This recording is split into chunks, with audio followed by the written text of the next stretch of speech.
All right, folks, we're back in the shop. It's Matt with Team Solo Auto. Yeah, I haven't really done much since we went to Iowa. The motorhome's still broken. The race car's still broken. I did clean it up, and I did kind of start working on it this weekend. I tore down the other motor, which is sitting over there. That's the one I had to pull out of the car right before the race. We took it out for testing, and it lost oil pressure, and we had to pull it out like a couple of weeks before the race. We put this one in. This one, however, I ran super hot. If you've watched the Iowa video, you'll know we ran it super hot.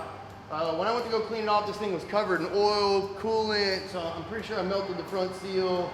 This thing's hurt, so it's definitely got to come back. I've got to get that one back together. And then I got to fix the overheating issue. Now, for last race, I added some ventilation to my decking to try and allow some fresh air in where I keep my radiators. And in this car, there's actually two of them.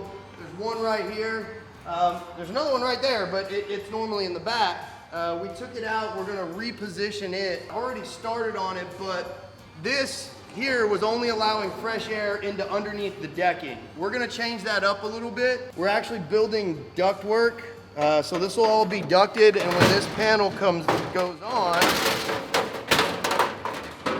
all of that fresh air that comes through here will be ducted to the radiator. That'll prevent it from sucking hot air off the exhaust, and also keep the mud off it, because that was the other issue with this radiator back here. We had it mounted vertically, and the drive shaft was slinging mud on it, so it was covered in mud. You can kind of see the stain line.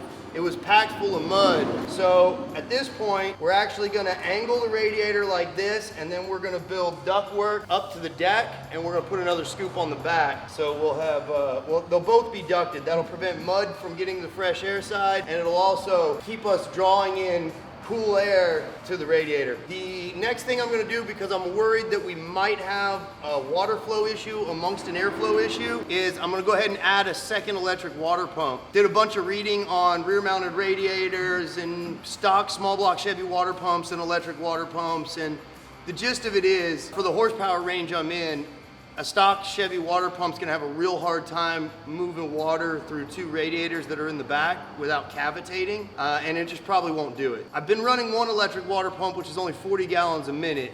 From what I can tell, I need 55 gallons a minute, but the reality is that rating is for the pump with nothing on it. By the time you plumb it and run it through stuff, you get something different. The 55-gallon pump I need is about $700. I'm cheap, so I'm not gonna do that. I actually have two of these pumps through the years. I have two of these pumps. These are the ones I use. These are Craig Davies, or Davies Craig pumps. They're 40 gallons a minute.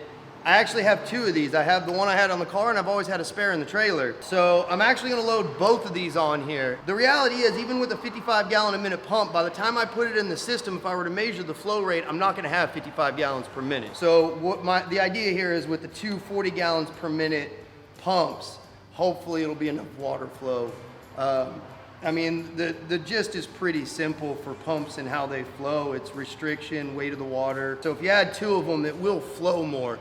It's not necessarily ever gonna flow more than 40 gallons per minute, but with two pumps in the system, I might actually get like 30, 35 gallons a minute when the system's sealed and actually running, which is probably pretty close to what you'd get out of like a 55 gallon pump. That's all guessing, you know, kind of like redneck engineering math. So we'll see how it goes. We've got, are we down to 5 weekends? I got 5 weekends. The 6th weekend is the Lone Star 600. So got a lot of work to do. I don't know about y'all, but I'm gonna get to work. Y'all better get to work, because the 600 is just around the corner.